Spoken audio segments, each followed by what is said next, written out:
नमस्कार दोस्तों, स्वागत है आपका इस YouTube channel the story time पर। दोस्तों, अगर आप अपनी ज़िंदगी में कुछ नया सीखने की चाह रखते हैं तो इस चैनल को सब्सक्राइब कर ले।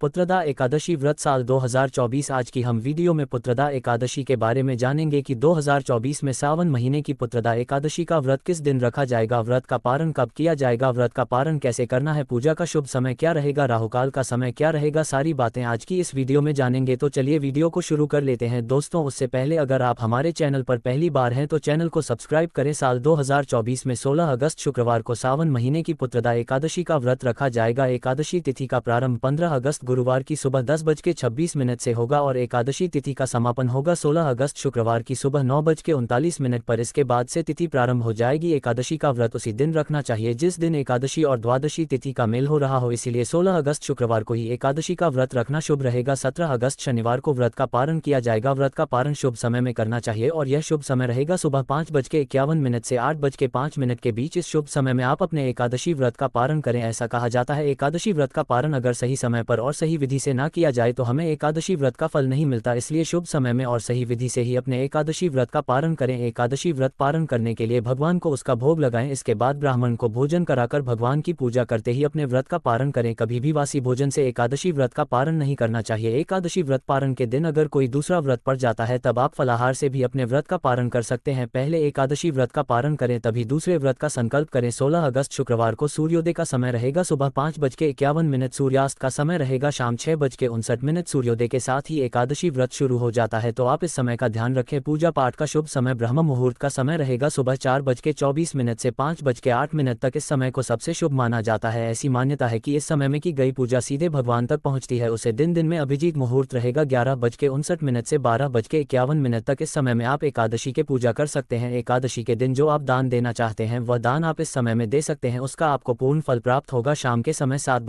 से 8:04 तक शुभ समय है। इस समय में आप एकादशी व्रत की कथा पढ़ सकते हैं, भगवान विष्णु की पूजा कर सकते हैं, उनके मंत्रों का जाप कर सकते हैं और तुलसी देवी की पूजा कर सकते हैं। एकादशी के दिन तुलसी देवी की पूजा जरूर करनी चाहिए। खास तौर पर चतुर्थी मास में शुक्रवार का दिन है। सुबह 11:15 से 12:25 तक राहुकाल का समय है। इस समय का आप विशेष ध्यान रखें। इस समय में पूजा पाठ या कोई भी शुभ काम करना वर्जित होता है। ऐसा करने से शुभ फल की प्राप्ति नहीं होती। पुत्रदा एकादशी के दिन भगवान कृष्ण के लड्डू गोपाल स्वरूप की विशेष रूप से पूजा की जाती है। उनसे प्रार्थना करें कि वह शीघ्र ही उन्हें भी संतान की या पुत्र की प्राप्ति हो। इस एकादशी व्रत को करने से पुत्र की प्राप्ति होती है, इसीलिए इस एकादशी को पुत्रदा एकादशी के नाम से जाना जाता है। इस दिन विशेषकर हमें भगवान विष्णु के लड्डू गोपाल की रूप की पूजा करनी चाहिए, इससे हमें संतान की प्राप्ति शीघ्र होती है। दोस्तों, ये थी आज की वीडियो। हमें उम्मीद है आपको अच्छी लगी है। अगर अभी तक आपने हमारे चैनल को सब्सक्राइब नहीं किया है तो जरूर सब्सक्राइब करें। फिलहाल हमें दे इजाजत। धन्यवाद।